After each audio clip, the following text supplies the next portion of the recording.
Fue un filósofo, autor de autoayuda y orador motivacional. Su primer libro, Tus Zonas Erróneas, es uno de los libros más vendidos de todos los tiempos. Su mensaje resonó con muchos en el movimiento del nuevo pensamiento y más allá. Él es Wayne Dyer y esta es mi opinión sobre sus 10 reglas para el éxito, volumen 2. La regla número 3 es mi favorita y me encantaría saber cuál te gusta más. Y como siempre, mientras miras, si escuchas algo que resuena contigo, déjalo abajo en los comentarios. Pon citas alrededor para que otras personas también puedan inspirarse. Y cuando escribas, es mucho más probable que se quede contigo.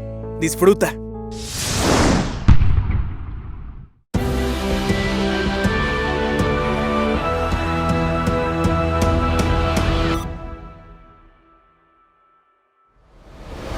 Visualización creativa es de lo que estamos hablando. La imaginería o la imagen que tienes de cualquier cosa en tu vida es como el comportamiento mental, es como practicar. Si sales y practicas con una pelota de baloncesto, lanzas tiros libres una y otra vez, eso es práctica física.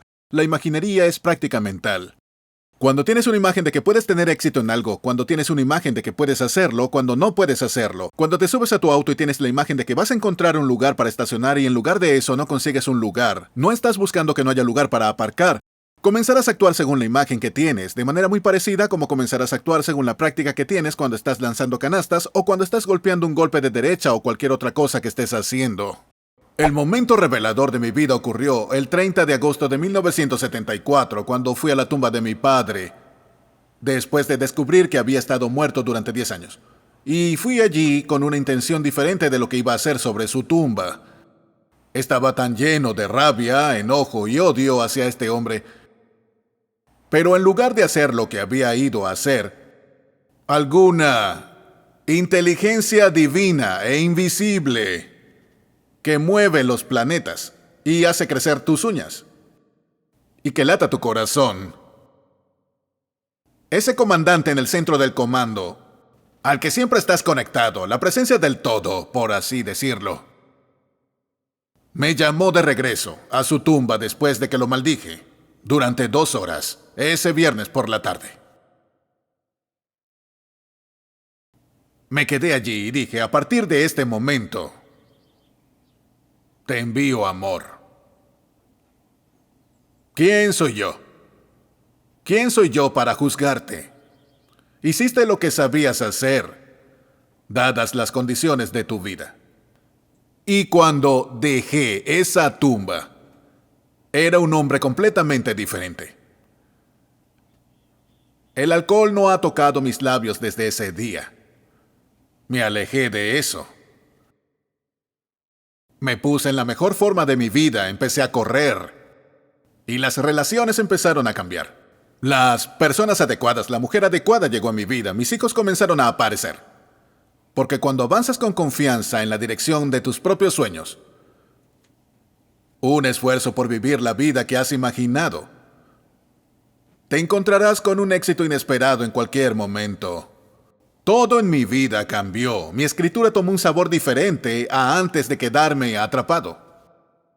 Me quedé en una habitación del motel, el Spring Drift Motel del A1A en Fort Lauderdale, Florida. Y escribí un libro que hoy tiene más de 100 millones de copias impresas en 47 idiomas, llamado Tus Zonas Erróneas. Llegó porque la rabia se había ido.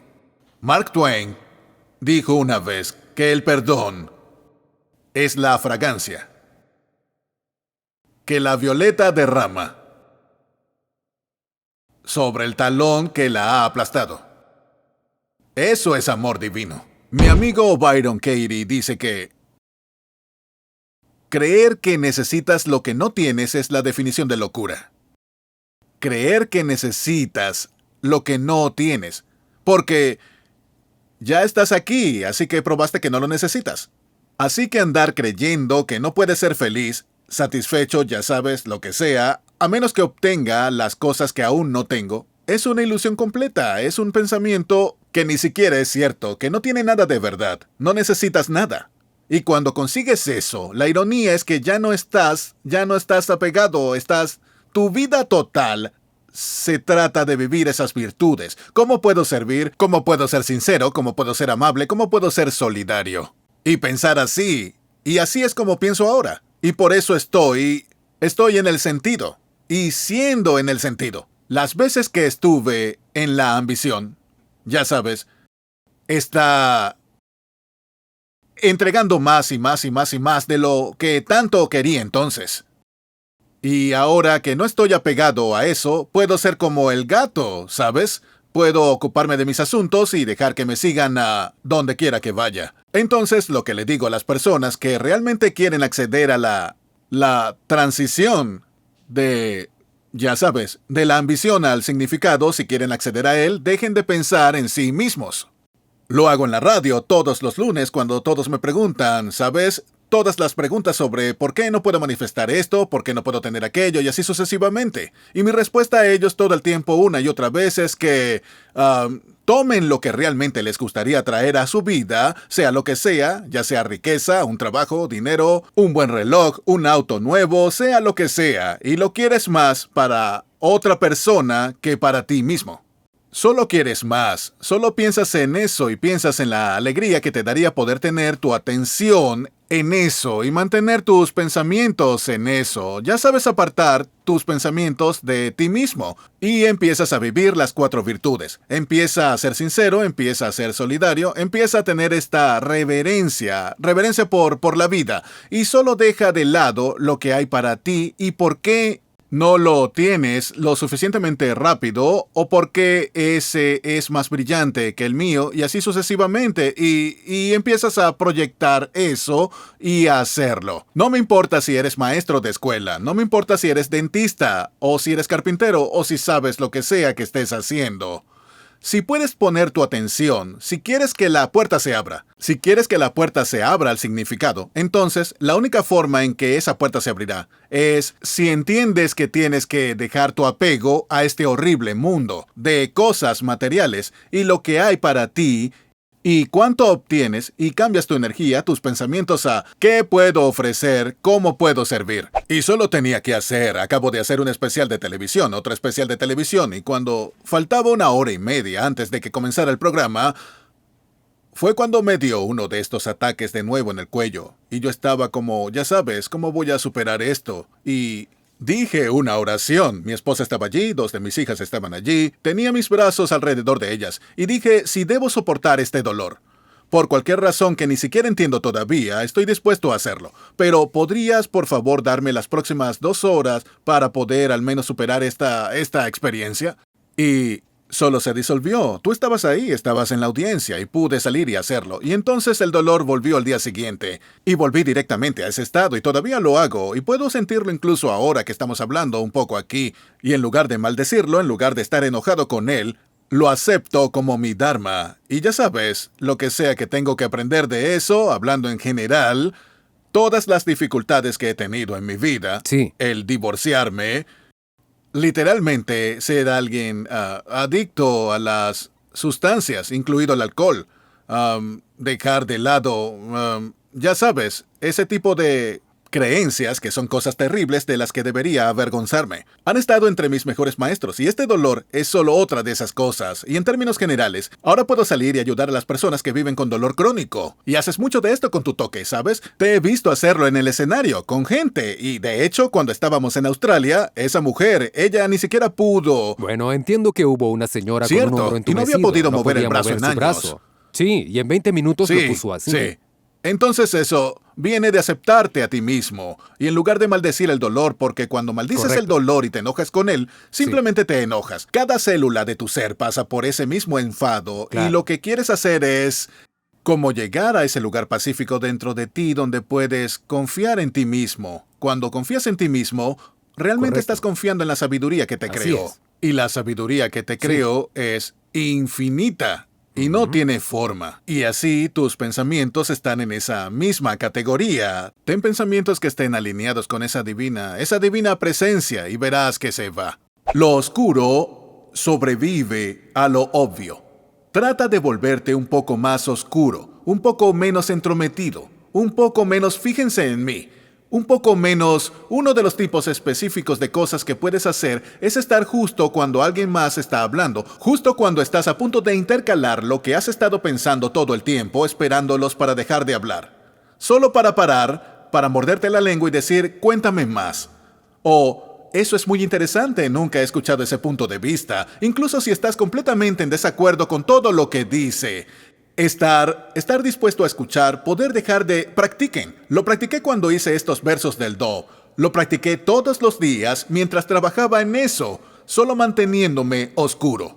Y, para mí, eso no siempre es tan fácil por ser reconocido donde quiera que vaya. Y si veía que alguien iba a reconocerme, simplemente giraba la cabeza y caminaba un poco más allá de ellos. En este momento, solo quiero ser anónimo. En este momento, quiero ser oscuro. Todas las cosas son posibles. Y siempre le pregunto a la audiencia, ¿qué deja eso fuera? Todo es posible. Literalmente significa que todo es posible. Así que cualquier cosa, lo que sea que te gustaría atraer a tu vida, lo que sea que te gustaría lograr, cualquier cosa que te gustaría hacer en tu vida, si parte de un lugar espiritual, un lugar donde todas las cosas son posibles, si regreso y llego a ese lugar, entonces empiezo a visualizarlo y empiezo a usar mi imaginación. Porque todo lo que vemos a nuestro alrededor, todo en este mundo alguna vez fue imaginado. Todo. Esa cámara que está ahí, esa ropa que llevas puesta, las sillas en las que estamos sentados, todo tuvo que ser imaginado. Si entiendes eso, quiero decir, la famosa observación de Einstein fue que la imaginación es más importante que el conocimiento. Si puedes aprender lo importante que es tu imaginación, y ahí es donde está tu espíritu, en ese lugar, y luego, una vez que vas a ese lugar, lo que te gustaría atraer a tu vida está viniendo de ese mundo espiritual, donde absolutamente nada es imposible. Fue Thomas Troward. No lo sé. Dio algunas conferencias sobre ciencia mental allá por 1907, 1908. Era de Escocia. Y una de las cosas que dijo es que la ley de flotación no se descubre por la contemplación del hundimiento de las cosas.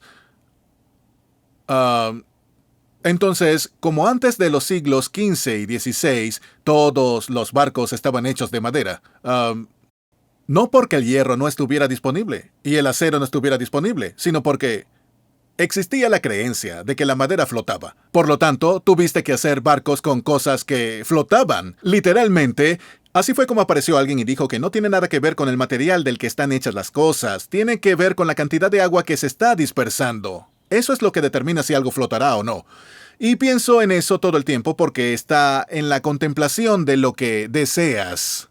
Que creas lo que quieras tener para ti. Está en tu disposición a contemplarlo y nada más según Troward y la ciencia mental.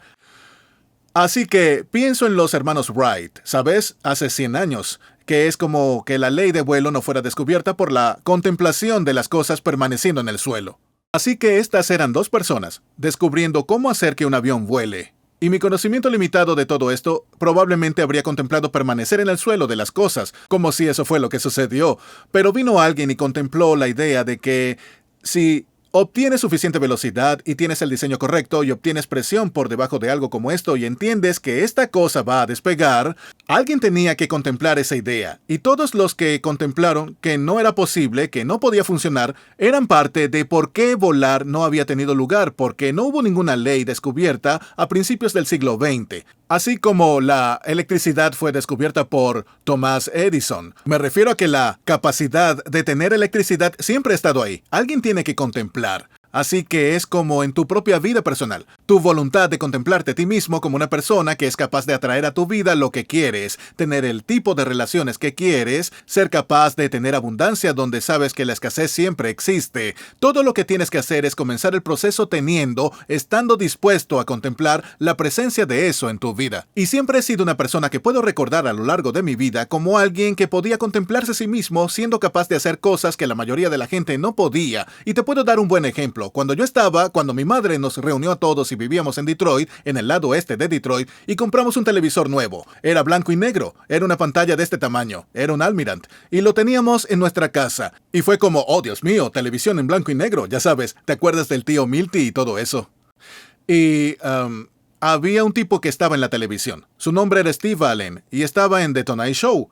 Y yo tenía 11, 12, 13 años. Nací en 1940, así que fue en el 51, 52, y solía quedarme despierto y ver el programa. Aunque tuviese escuela al día siguiente, era solo algo sobre ese programa, todos los personajes y y todas las cosas que Steve Allen hacía en él. Y luego cuando hablaba al día siguiente y le decía a mi madre y a mis dos hermanos que... cuando hiciera The Tonight Show, Esto es lo que diría. Yo no habría dicho lo de Louis. Diría y hablaba de cómo reaccionaría uno y otro, y hubiera dicho esto. Y yo solía hacer eso. Y mis hermanos y mi madre decían, solo es Wayne, él está loco. Él cree que está en The Tonight Show, cree que va a estar en el programa. Y yo subí a mi habitación en esta casita en la que vivía, una casita de 2 habitaciones, en la que vivíamos 5 porque mi madre se volvió a casar. Y yo simplemente me veía haciendo The Tonight Show. Simplemente lo practicaba y Steve Allen se convirtió en alguien que era ya sabes, adelantando, pasaron unos 30 años. Ya había escrito mi libro, Tus Zonas Erróneas, y The Tonight Show llama. Y me preguntaron si me gustaría salir e hice una primera temporada en The Tonight Show. Hice el programa como 37 veces en un periodo de 3 o 4 años con todos estos anfitriones diferentes. Pero Johnny Carson estaba presente. Y el primer invitado en el primer programa, cuando me llamaron, fue Steve Allen. Y fue como si algo hiciera clic en mí. Había contemplado eso cuando era niño. Siempre había tenido conocimiento. Y recuerdo estar sentado allí, hablando con Johnny sobre estas cosas, y Steve Allen estaba sentado a mi lado, y estábamos hablando de esto. Entonces, al poner mi atención, no era algo deliberado que estaba haciendo cuando tenía 11 o 12 años, que designaba que iba a ser una persona que iba a aparecer en un programa de entrevistas dentro de 30 años. Fue solo una conciencia de la voluntad de contemplar. De contemplarme a mí mismo en este tipo de lugar. Y creo que el poder de la contemplación es algo que la mayoría de la gente aún no ha aprovechado. Y cuando lo hacemos, cuando lo aprovechas en tu vida, no hay absolutamente ningún límite para lo que puedas atraer a tu vida. Si te mantienes absolutamente enfocado en lo que sabes que vas a manifestar y atraer, no lo vas a hacer en tu tiempo. Jackson Browne canta la canción y dice, la creación revela sus secretos poco a poco. Es decir, no puedes empujar el río, no puedes. Todo se hace en el tiempo divino, pero se mostrará, se te mostrará, se manifestará, se atraerá. Y nunca me sorprenderá que algo en lo que pongo mis pensamientos pueda atraerlo a mi vida. Conozco absolutamente esa ley de atracción y sé que funciona completamente. Renuncia a tu historia personal. Y lo aprendí de un hombre llamado Carlos Castaneda, quien una vez dijo que, un día dijo, finalmente me di cuenta de que ya no necesitaba una historia personal. Y al igual que beber, dijo, lo dejé. Y eso, solo eso, ha hecho toda la diferencia en el mundo. ¿Sabes lo bueno de renunciar a tu historia personal? Es que si no tienes una historia, no tienes que estar a la altura. Todos nosotros tenemos esas bolsas de estiércol que llevamos con nosotros, llamadas pasado, y las personas que nos han hecho cosas, y los eventos, y las circunstancias, todas esas cosas que usamos y nos vinculamos y nos unimos a estas heridas de nuestro pasado, y nos identificamos a partir de estas heridas. Y de vez en cuando lo dejamos y nos metemos allí y nos lo untamos por todas partes. Y entonces nos preguntamos, ¿por qué mi vida huele tan mal? No lo entiendo. Cuando, de hecho, el ahora, este momento, fusionándote con el ahora, significa que es posible que hayas estado en una relación. Había una mujer de Holanda que vino a verme, cuyo esposo la había dejado después de 25 años. Tenía 4 hijos y acababa de estar al borde del suicidio. Y estaba perdiendo peso y estaba deprimida y tomaba todo tipo de medicamentos para eso y se enfermaba cada vez más porque no podía recuperarse de eso. Y vino a una firma de libros que estaba haciendo en una librería en Florida. Y ella dijo, tienes que decirme algo. Tienes que decirme algo que me ayude a superar esto. Y le dije esta línea, dije, renuncia a tu historia personal. Fúndete aquí, ahora, en este momento. Y esos 25 años son algo. Si quieres entender cómo hacerlo, piensa en tu pasado como este sombrero. Y este es tu pasado. Ahora, no puedes simplemente dejar esta cosa aquí y alejarte de ella y renunciar a tu historia personal, porque siempre la tendrás allí para mirar hacia atrás. Lo que haces es recoger tu pasado y abrazarlo. ¿Lo entiendes? ¿Lo aceptas? Tuve que pasar por estas cosas que tuve que pasar para poder llegar a este lugar hoy. Y la evidencia de eso es lo que hice. No necesitas más evidencia. Lo hiciste. Y luego lo lanzas. Lo lanzas. lo abrazas y lo lanzas. Y te fusionas con el ahora, al abandonar tu apego. Y algunos me han escuchado usar la metáfora de la estela. Alan Watts habló de que la estela no es lo que mueve al barco. La estela es solo un rastro que se va dejando atrás. Es todo lo que es. Y es igual que tu vida. Y la estela no hace andar al barco y tampoco la estela de tu vida. Por eso tu vida va en la dirección que va. La estela es un rastro que se va dejando atrás y es una ilusión creer que es la causa de tu sufrimiento o de tus luchas o de tu dificultad. Ríndete, déjalo ir, abrázalo, entiéndelo, obtén ayuda si es necesario y luego muévete a la hora. Pensar en pequeño es lo que hace grandes cosas. Verso 63. Alcanza la grandeza en las cosas pequeñas. Enfréntate a las dificultades mientras aún son fáciles. Haz grandes cosas mientras aún son pequeñas. El sabio, uno de los nombres de mi hija, el sabio no intenta nada muy grande. Y así alcanza la grandeza. La grandeza viene de estar en el momento, aquí, el presente, en el ahora. El sabio se enfrenta a las dificultades, pero nunca las experimenta.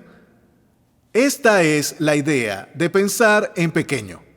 Y finalmente, me gustaría verte cambiar de este pensamiento, cambiar de verte a ti mismo como algo separado, a verte a ti mismo como conectado con todos y todo en el universo. Me senté y leí un ensayo llamado The Whole Man de Abraham Maslow.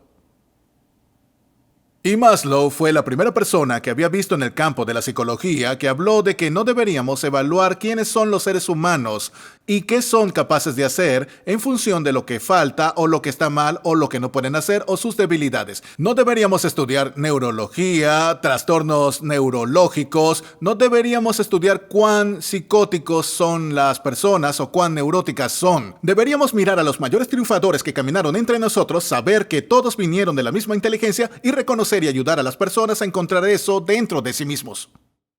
Y mientras leía este ensayo me cautivó mucho, y él habló sobre las cualidades o las características de lo que él llamó personas autorrealizadas.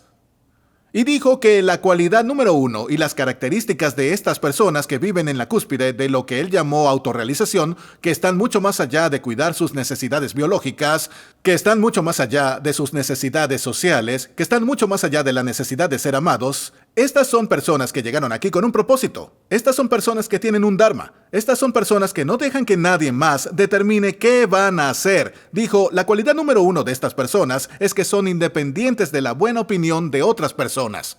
Escuchan una voz interior. Sí, nuestro cuerpo físico es lo que es, pero podemos tomar decisiones al respecto. Sí, nuestro cuerpo espiritual, nuestro propósito, nuestro dharma, para lo que estamos aquí, también está condenado, pero tomamos decisiones. ¿Cuáles son las opciones? Viniste aquí para ser un gran artista. Hice una película entera sobre eso, se llama The Chef.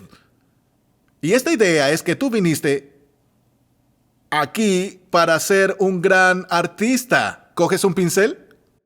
¿Haces lo que hizo Van Gogh? Simplemente sales y pintas porque está en tu alma, porque la segunda característica de las personas autorrealizadas, según Maslow, es que están desapegadas del resultado. No hacen lo que hacen por el resultado que van a obtener. Debido a cuánto dinero van a ganar, cuánto prestigio van a obtener, qué tan grande va a crecer su negocio, eso no es lo que motiva a las personas autorrealizadas. Lo que motiva a las personas autorrealizadas es que esta es mi vocación. Yo me encontré leyendo el Bhagavad Gita por tercera vez en los últimos 3 meses. Lo sigo leyendo y como cuando hice el Tao, hace 8 años, cuando cumplí 65 años, y no pude parar, y aparecieron los maestros. Y el proverbio budista dice que cuando el estudiante está listo, aparecerán los profesores. No es si hay profesores allí, hay profesores por todas partes. Todo es la enseñanza. La pregunta no es si los maestros están allí. La pregunta es, ¿qué tan dispuesto estás a prestar atención? ¿Qué tan dispuesto estás a escuchar esa voz interior que nadie más puede oír? Ese pequeño elefante que dice que no eres mi jefe. No puedes decirme para qué estoy aquí.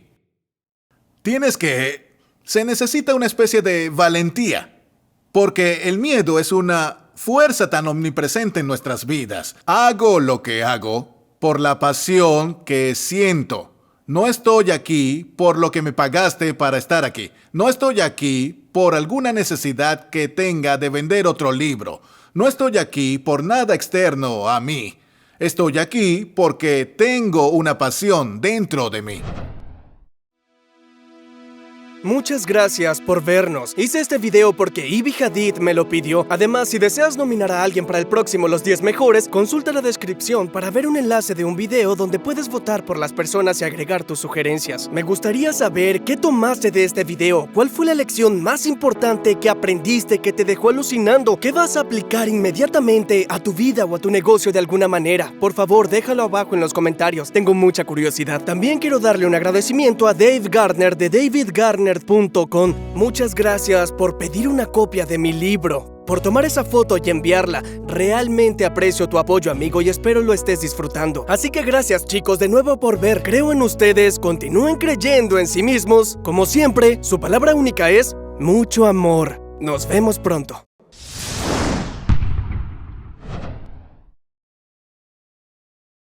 No vale la pena defender el ego.